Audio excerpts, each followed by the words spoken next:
Hey, and welcome to futurethinkers.org, a podcast about the evolution of technology, society, and consciousness. I'm Mike Gilliland. And I'm Euvie Ivanova. If you're new to the show and you want to get a list of our favorite books, popular episodes, and to join our community, go to futurethinkers.org/start. A quick announcement before we start. Mike and I are working on designing some courses, and we'd like to get feedback from you guys on what you'd like to learn from us. So go to futurethinkers.org/courses and fill out our quick survey. It'll really help us out. Enjoy the episode. Hey guys, today we're going to be talking about deconstruction of identity. So the reason why we picked this subject is because identity politics seems to be quite a hot topic these days in the United States and in other Western countries, where people are trying to put a lot of energy into defending what they perceive to be their identity, whether it's their political leaning, their religion, their gender identity, their sexual orientation, their cultural background, or whatever they think is them. And there's a lot of feelings around it where people are getting triggered and offended, and it's becoming more and more of a hot subject. So today we wanted to talk about why it would be useful to deconstruct your identity, to disidentify from those things, and how that can be done. And we'll give some examples as well. I've actually noticed this a lot more in personal conversations too.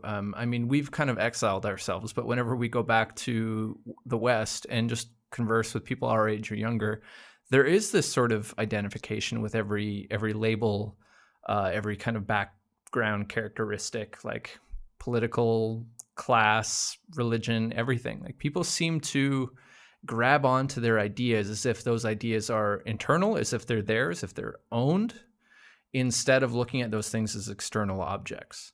And that's what the way I like to think about ideas and about labels as external objects, so that I can walk around them, look at them, pick them apart. I don't feel guilty about deconstructing them because I am not them. They're just ideas. They can easily go on the chopping block, right? Yeah, and so this is the idea of becoming detached from things. Mm-hmm. And detachment doesn't mean that you discard them. It doesn't mean that you are disassociated from things or that you feel nothing about them or that see them as not having any value. Not at all. It's more about getting that distance where you observe something as objectively as you possibly can by looking at it from an outside perspective. Well, let's talk about that from the emotional perspective then, because why would it be important to get emotional distance from an idea? I feel like it's not necessarily the emotion part that makes it hard to understand the benefit or the history of that idea. It's really the attachment to the result, the end, the ends of the means that gets people tripped up.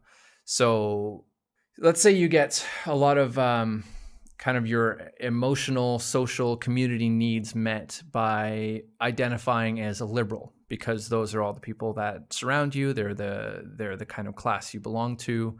Maybe at your university or your workplace, people are all kind of identifying as liberal. So the ideas surrounding liberalism are one thing, but then there's all the peripheral benefits that you get from this. And there's this emotional attachment to that label because of all of these other surrounding things. You might even make your income based on this label. So not only is this idea part of your identity, it's something that you now feel like you have to defend because you are getting a lot of your kind of hierarchy, Maslow's hierarchy of needs met through this label. And that's something I think is really dangerous, because you're not able to step back and look at that idea objectively. Yeah. Now, the attachment to the outcome, I was trying to describe that. And what I mean by that is you want something to be a certain way because you believe it to be true. So you see the world through the lens of your liberal values, if we want to keep going with this example. Sure. And you think of certain things to do with liberalism as inherently right, true, unchallengeable. These are fact. And the rest of the people around you believe the same thing. So you have this attachment to these things being right. Mm-hmm. Right.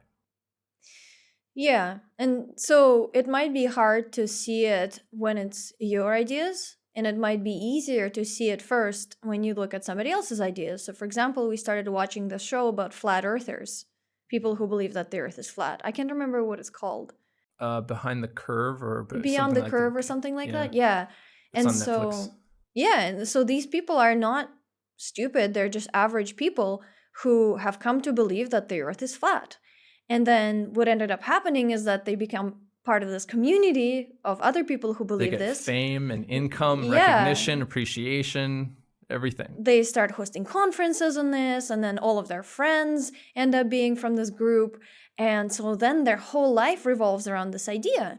And then even when they're faced with disproof of this idea being the case, they don't change their mind. Yeah. And so I was thinking about this, like, why would this be? Well, of course, it's not because of the idea. It's because their whole life depends on it. And if they suddenly rejected this idea, they would lose all of their friends.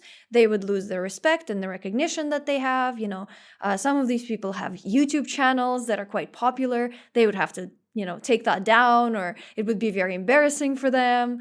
Some people might lose income. It's just, everything would crumble. I've noticed another interesting thing related to this about the way people perceive the scientific method. And it seemed in that movie, a lot of people, the flat earthers, were working to confirm what they already believed to be true. Yeah. So they're constantly searching for evidence. And obviously, with the nature of search engines and search algorithms, what you search for is what you get. Mm-hmm. I think the world kind of works this way too. What you think about is what you get. So it's kind of a law of attraction-y kind of thing. But I think this literally is the case for these people. When they go on Google, they search for the confirmation of what they already believe, and they get more of that. So, a whole community, a whole idea, a whole identity is built out of this. And the misinterpretation of the scientific method is exactly that: prove what you believe. The actual scientific method is about disproving your own theory. Mm-hmm. So you try, you set up a hypothesis, you set up the conditions for experimentation, and then you try and just hack away at that idea, break it. And you can't do that if you're identified with it, because you feel like you're hacking away at yourself. But if you separate yourself from it, then it becomes this external thing that now needs to stand up by its own merit. Mm-hmm. And I've noticed that in just, the flat earther is a perfect example, but I see this in so many other ways with the way people kind of defend their position or make arguments or debate. It's not about externalizing the idea and then we all work together on opposing sides to cut down that idea. It's really about defending this thing I've identified with. Mm-hmm. It's a huge problem today. I really can't figure out why it's occurred, because I think it's gotten worse. I don't know about you, but I have a hypothesis about this. And all right, let's hack away at that. So my hypothesis is that the different groups of people that used to be very separate have become all mixed in. And also people have become more vocal about their beliefs. They started wearing them on their shoulder, on their sleeve. And so now everybody's got this badge. I'm this, I'm that. Before, let's say, in the 1950s, if you were gay, you probably just kept that to yourself. Now people are like, woohoo, I'm gay. Look at me. And there's nothing wrong with that. But I think that society hasn't adjusted yet. We haven't figured out how to interact with each other when we're all so different. Where now the priority is more on individual expression rather than on kind of shutting up and getting along and smoothing out the edges of society. Yeah. I remember this from school. The kind of our generation, I think, was the beginning of this generation that was now viewing itself as a global civilization rather than a local one. Yeah. And suddenly we entered into this competitive landscape where we're not just competing with the other guy my age in my small town. We're competing on a global level. And all of a sudden that the demands of that ratchet up. If you want to go to certain so-and-so prestigious college or university, you need to really compete at an international level to be able to get in. And this has caused us to recognize both the difficulty of that competitive landscape, but also how homogenous we all are, how similar we all are, and how difficult it is to stand out. And so I think we've also, in noticing that, really worked hard to find our little unique quirks and qualities that we can, grab a flag, put that up in the air and wave around so that people notice us, That's so an that we stand out. yeah, that's an interesting idea. I wonder what came first. I kind of suspect that these things co-evolved. This kind of the narrative of diversity and oppression, or like different people being differently oppressed, and the actual globalization and the mixing in of different kinds of people. Right. So Maybe, I yeah. know that in certain universities in Canada and in the States, you might be more likely to get in if you come from a minority group, or if you've overcome a challenge. So a lot of the times, for example, even when I was applying for university, you had to write an essay about why you deserve to be there. And I remember being coached by my teacher saying like that I should say that I'm an immigrant, like I've worked hard to get here, and to kind of tell that story so that I would be more likely to get in. Right.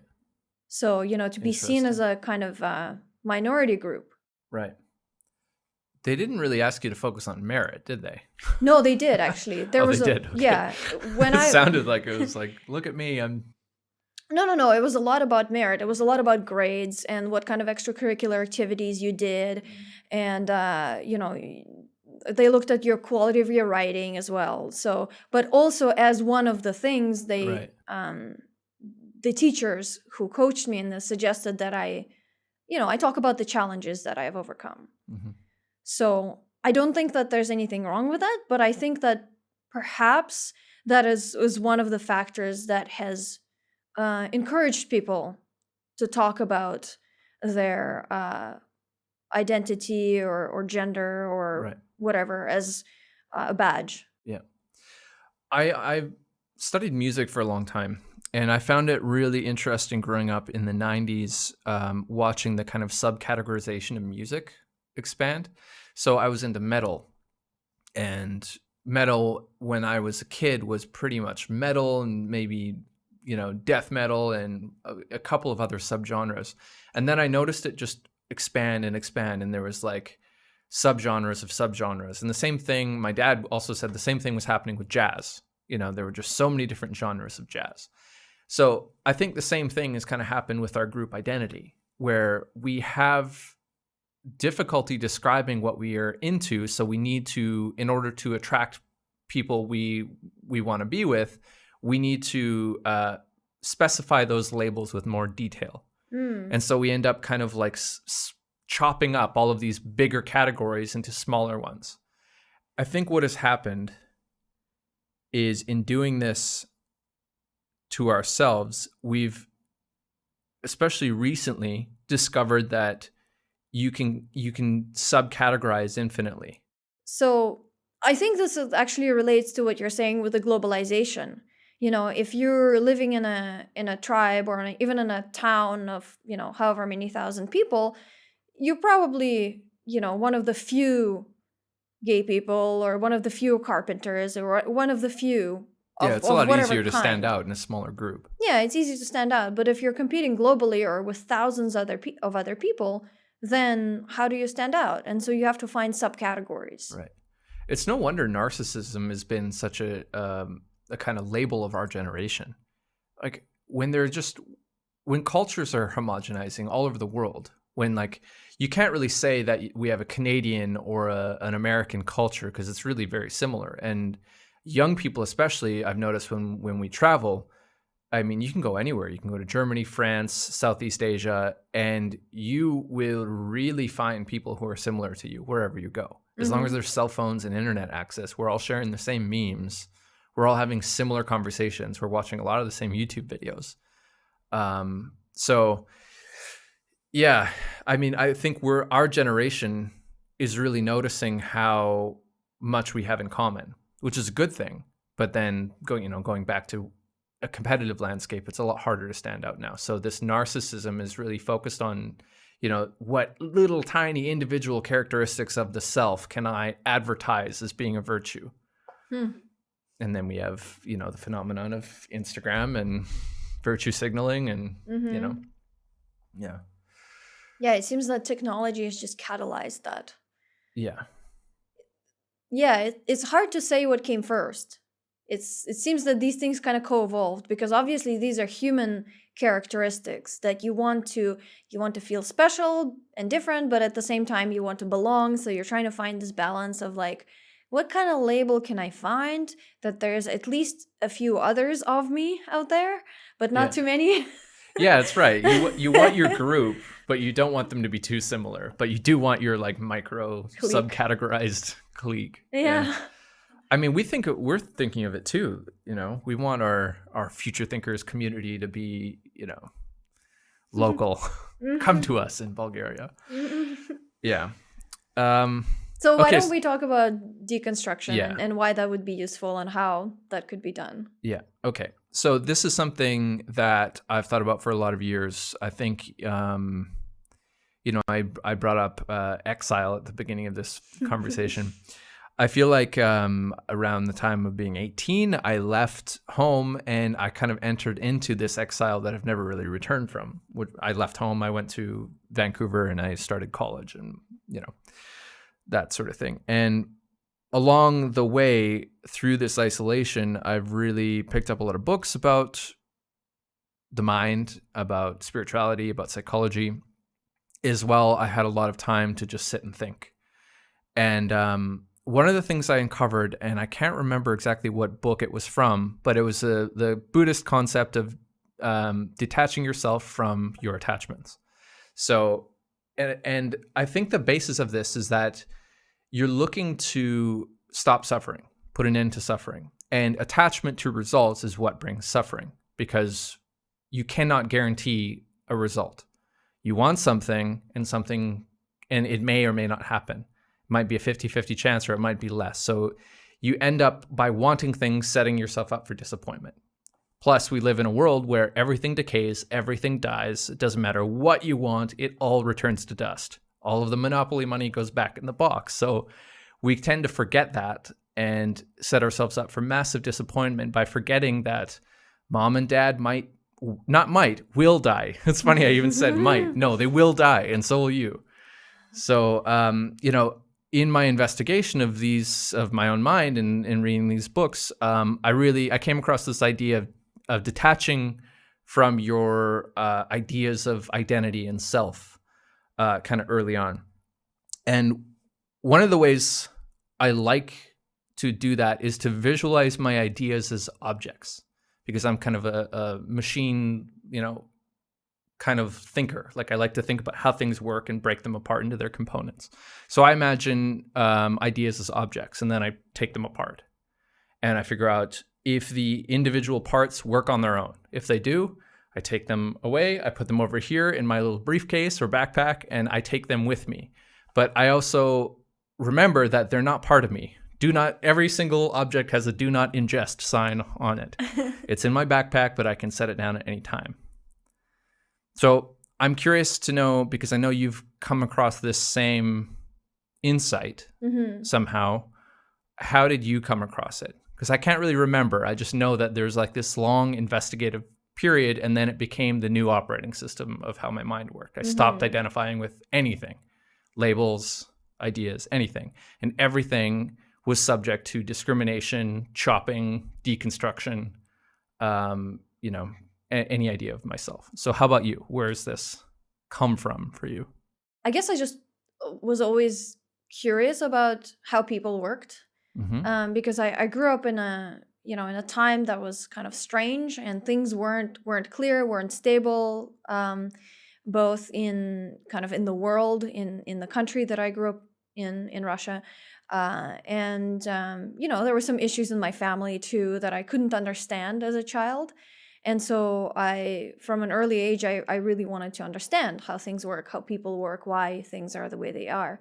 So I was also a loner and spent a lot of time out in nature contemplating things, and then went and studied psychology. And but actually, I didn't start practicing meditation until my mid-20s. I did a lot of contemplation, but it was unstructured. I didn't have a teacher or a framework, or I hadn't read any books about it. So it was just kind of thinking about how things are. So there's no specific period that stands out to you where this insight was grasped? There's when I was around 19, I had an experience where my view of the world kind of broke. But it wasn't an insight about myself, my sense of self or identity. It was about the world. And it in part had to do with psychedelics, but also just with my own kind of developmental process, where I realized that things are not what they seem in the world, and that there's it's kind of the same insight as, the Matrix, that the world is kind of a projection. It's not real in any solid sense. But I didn't at the same time have an insight about myself also being a construction and not really being real. So I had that insight in my early 30s. So there was over a decade gap between those two.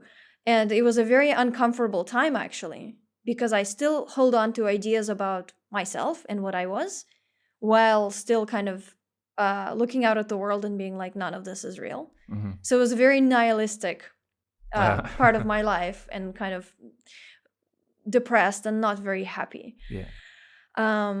But the insight about myself being a construction I had in my early 30s through doing meditation. I started doing meditation when I was, I think, around 25.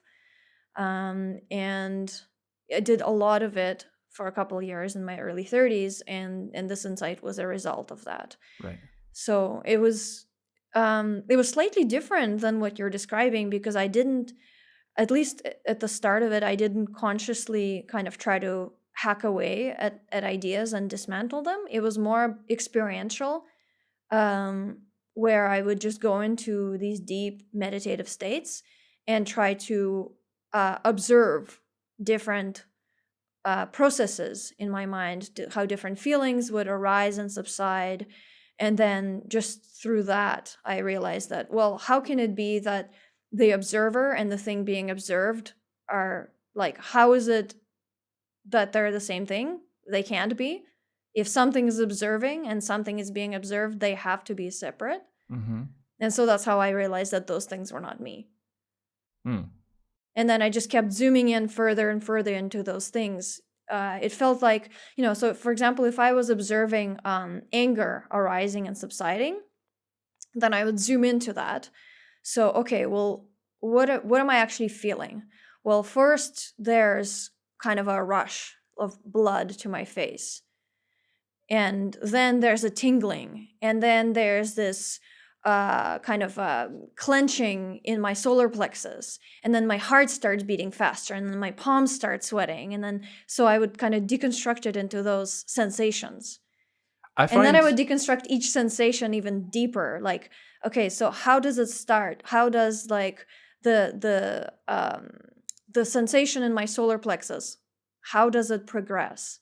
And then I zoomed in all the way until like just tiny vibrations, what it felt like vibrations, or like a wave of something rises and subsides. It's like this vibratory function. Related to this, I think I find the concept of state-dependent memory to be really interesting, because it's almost like you have different identities based off of the emotions that you're feeling, different kind of points of view, different memories. Everything changes when you're in a different emotional state.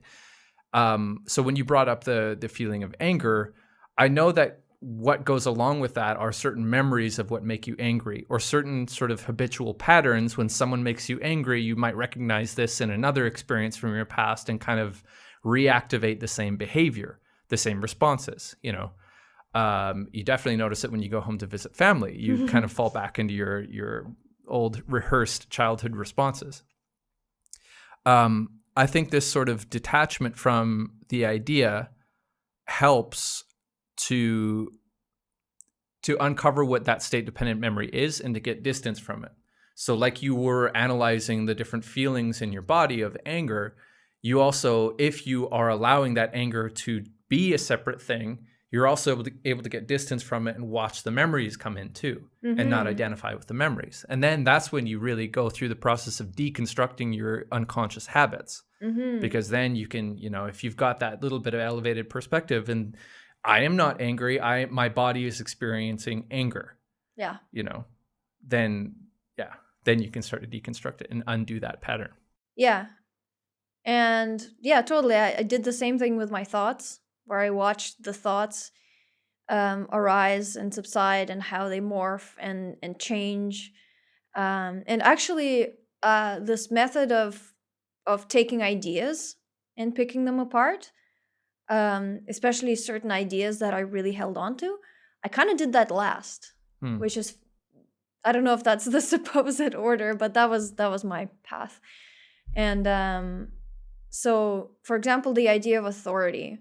I had attachment to authority, like that certain people's opinion is more valuable than others, and that somebody's opinion could be untouchable. Yeah. Yeah, that's dangerous. Yeah, totally. But I was just not really aware of it until I picked it apart and realized how ridiculous it was. That, all of these monkeys basically are going around flapping their meat flaps, and sound comes out. You mean their mouths, their right? mouths, Not yeah. the other meat flaps.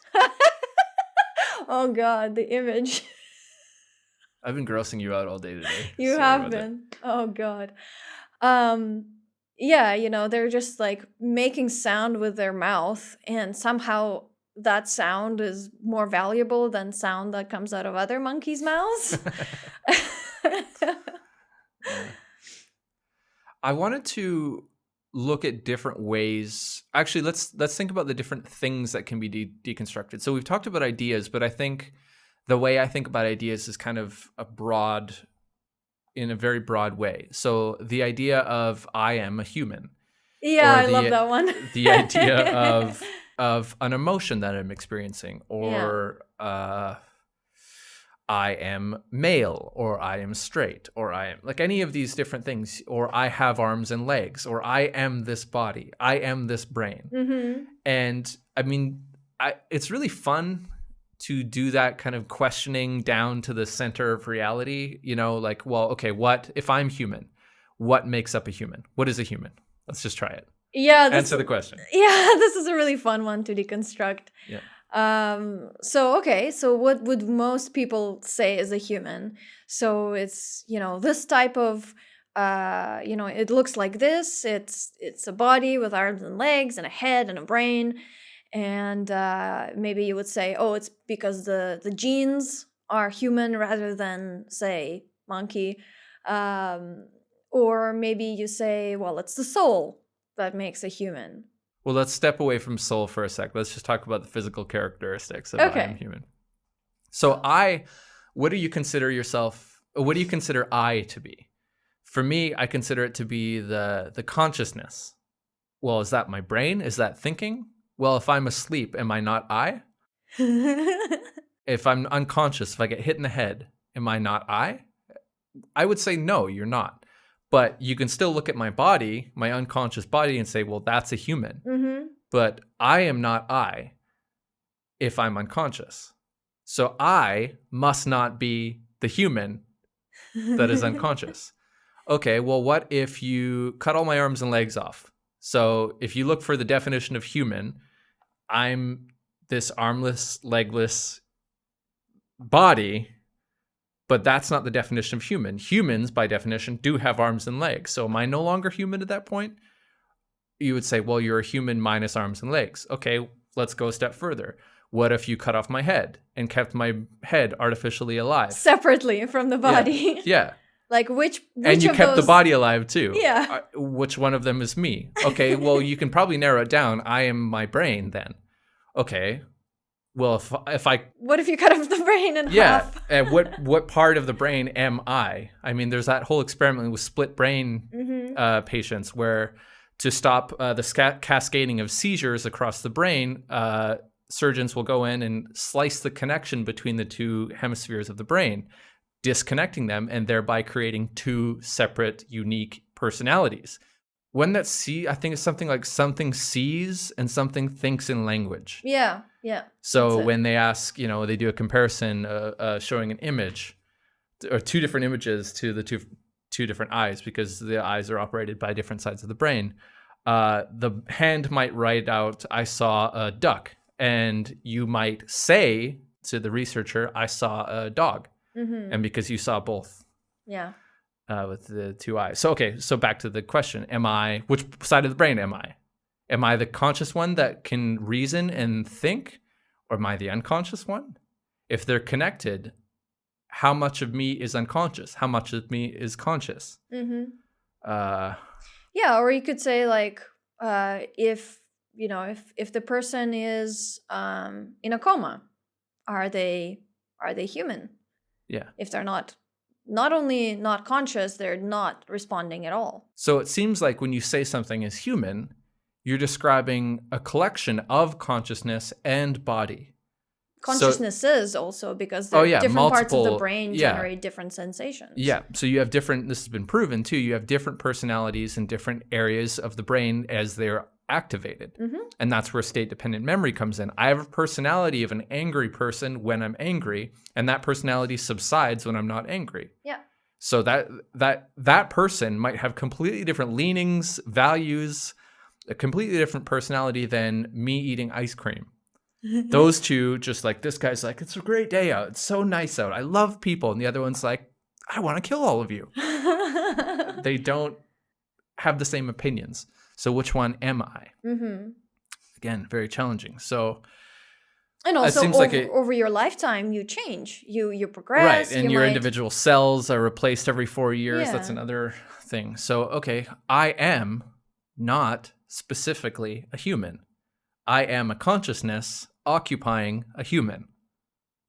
Would that be more accurate to say? But then you could also even deconstruct that you are your consciousness, because when you're in a coma, are you still you? Maybe. Yeah. So all you can say at the end of the day is I am. That's the only Yes. accurate statement that you could say about yourself. Yes. You kind of Everything gave else- away the end. You gave them the answer. I gave the trade away. But I mean, the I am aspect, the thing, I don't know what you call that, but it is talked about in the Bible. It's talked about in Buddhism. It's talked about in Hinduism. Yeah. It's like this. The only thing that you can guarantee in the world is I am. Everything else falls away under a certain amount of scrutiny. Yeah. And then you enter into the realm of, say, quantum physics and the double slit experiment, the particle wave collapse. You should really just Google this if you don't know about the double slit experiment. But essentially, matter only exists if you are looking at it, and otherwise it somehow behaves as a wave. It's probabilistic, yeah. Yeah, a probability field. And this has been proven through the double slit experiment. Please Google it. It will blow your mind if you haven't heard of this already. So yeah, you can break down all of matter and reality. Does this exist? Well, apparently yes when I'm looking at it. Apparently not when I'm not looking at it. Yeah. That's a whole other mindfuck. Yeah. But okay, so back to identity. Yeah. What can you say you are? And what is practical to say you are? So what you said about, obviously, if you just say I am, okay, and everything else is a construction of some sort, or it falls away under certain circumstances, is that actually useful? Well, so here's the thing. In developmental psychology, this is not just a spiritual concept, actually. In developmental psychology, for example, Kegan's model of adult development, that is the 5th stage of development. That's the final stage of adult development, is where the only thing that you're identifying with is, well, I am, basically nothing else. What does that mean, I am? I exist. I exist. I perceive. Yeah. As far as I can tell, I exist. Or I can't remember what the exact quote is, but something I don't know what is perceiving I don't know what, or I'm misquoting it, but Notice what's absent in that statement of I am. It's not I think. No. I So, think, therefore I am yeah. is an incomplete deconstruction. Yes. Yeah. So I am not my thoughts. No. My thoughts are things that happen to me. Isn't that one interesting? Mm-hmm. So I find this is another thing that's really interesting when you talk to people who haven't done this kind of like deep introspection about their own identity, is they really end up identifying with thoughts. Yeah. I am this because I have had these thoughts. Yeah. And this can happen to really, really highly intelligent people. Yeah. Okay, so let's look for the utility in temporarily putting your ideas in a backpack and taking them with you, and the ability to set them down if you see fit. So that's kind of the difference between your skin and your clothing. your skin is part of you, your clothing you wear, but then you take it off when you go into the shower. Right. So why would you want to disidentify with certain values that are, in your mind, perfectly reasonable to have, super valuable, good, considered to be virtues, such as I am not a thief, I will not steal from you. So why would it be a good thing to be able to set down, I do not steal? Go My ahead. family is starving. Yeah. I have no access to money. I have to steal to feed my family. Yeah. Yeah. I've deconstructed actually the idea of I'm a good person. I'm a good person. Okay. I'm a good person. Yeah. Because, well, okay, so what is good for one person may not be good for another person. Yeah. And also, ideas of what a good person is are not necessarily universal. Yeah. What makes up a good person? I do not do harm to other beings. Yeah. So So what if you accidentally... Your existence is death. Exactly. As Krishna, I think Krishna put it. Like you, Life... by living, you are Yeah. affecting death on everything around you. Every vegetable you eat, every step you take kills billions of bacteria. Yeah. I mean, your life is inflicting death. Exactly. Life subsists on life. Mm-hmm. By definition. It can't be any other way. So that can't. So the statement, if based on that definition, I am good, is false for everyone. Yeah. Okay, well, what's a different way to define I am good? Well, it could be that you treat other people in a way that you perceive to be good. But nobody treats everybody equally. Generally, people might treat those that they know or respect well, but then people that they view as outsiders or somebody in another part of the globe, they might not care about or not treat well. What if I'm a masochist? How should you treat me? Yeah, what if you want me to beat you up? Yeah.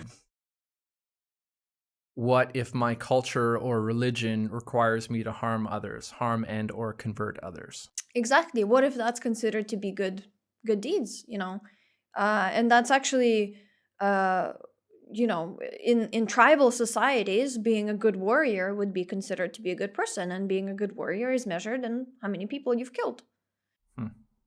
So good and evil are very relative, and I know that this is a very dangerous statement to make, because it doesn't mean that it doesn't matter. Here's the thing. So after I've disidentified with all of these different things, I was in a state of nihilism. Yeah. So nothing matters. Yeah. And it's everything sucks. Everyone's evil. Yeah, and nothing matters, and we're all just, horrible beings consuming everything that is alive. But you still see the attachments in that, right? Yeah, of so course. we are horrible beings is still an idea that you're identified with. Yeah. What makes us horrible by existing? Totally. Yeah. And then, so that was a transitionary stage, and then I got past that, where I was able to see the multiplicity, kind of the paradox of all of these different things existing and not existing simultaneously. Mm-hmm. And that everything just is. Not only I am, but everything else also just is. So let's talk about getting comfortable with contradiction. Yeah. Okay, well, why is that important? To have two conflicting ideas. To be comfortable with it.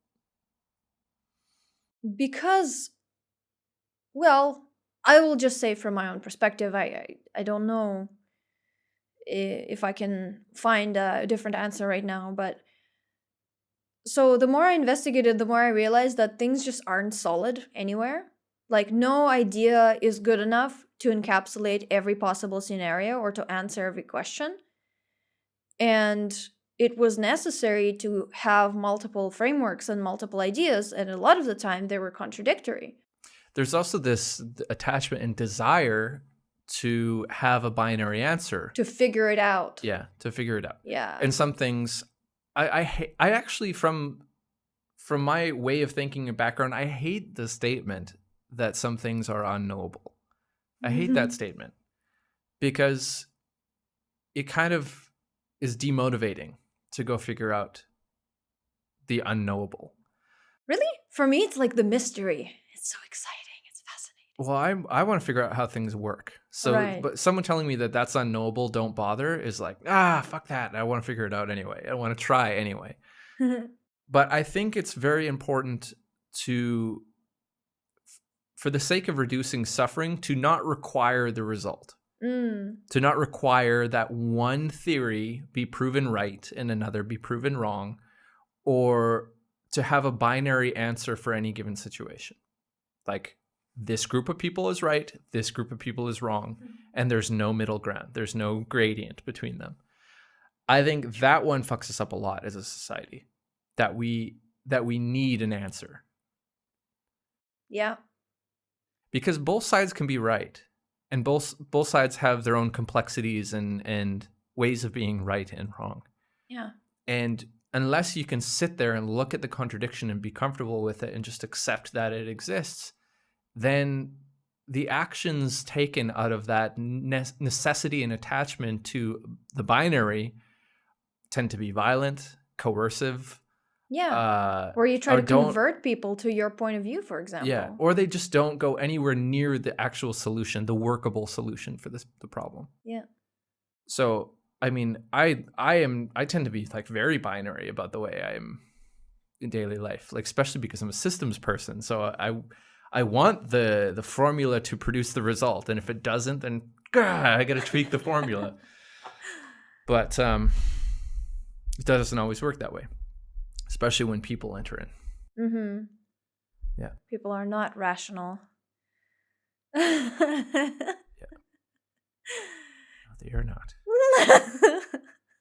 All right. Anything else we want to talk about? I'm not sure that we've really like wrapped this up in a bow. Well, maybe the desire to wrap it up in a bow Yeah. is the Shit. completionist nature. Yeah. Okay. Well, to find the true answer, we've made a course. Oh, God. There is no true answer. But we have made a course, so you can go check that out at courses.futurethinkers.org. I love pitching. Buy it now. All right. That's it. Show notes will be at the end of this episode. If you have questions or comments, or you want to join the discussion for this this topic, you can go to our Discord channel. That would be at futurethinkers.org/Discord. Yeah, cool. We encourage you guys to go join that. Oh yeah, and we are officially taking orders for the course on Monday. Yeah, what date is that? It's probably the 11th. It's a Monday. Go check it out. We're only going to be accepting the first 20 people for the course who sign up. So yeah. This is going to be the test run of the course. Yeah. And then we're going to close it and then take feedback and then do a public launch. Yeah. But the public launch will be a higher price. So there's kind of a reason for you to want to get in on the beta. Anything else? Adapt to the Future PDF is also available at the same URL, or if you just go to futurethinkers.org, there'll be a little pop-up. You can sign up. Basically, it is figuring out ways to adapt to our changing future. And it kind of covers some of the basics of what we're actually going to talk about in more detail in the course. Yeah. And the first course is called The Ancient Art of Adulting. And so that's about kind of the developing mentally to become more mature. Yep. And that includes a bunch of the ideas that we've talked about on the podcast, like sovereignty, deconstructing narratives, deconstructing your identity, and a bunch of other things. Archetypes, Maslow's hierarchy. Yeah. Cool. All right. We'll see you in the next one. Yeah, see you soon. Bye. Bye. Thanks for tuning in to Future Thinkers. For all the books, resources, and mentions from this episode, go to futurethinkers.org/89. And if you want to stay up to date with our latest episodes, blog posts, or news from Future Thinkers, join our mailing list at futurethinkers.org/mailing list. To meet like-minded people, join our Future Thinkers Discord community. Go to futurethinkers.org/discord.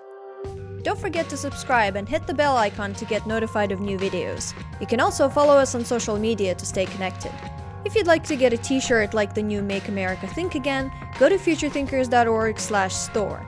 If you like what we do and you want to help us make more podcasts and videos, consider donating or becoming a patron at futurethinkers.org/support.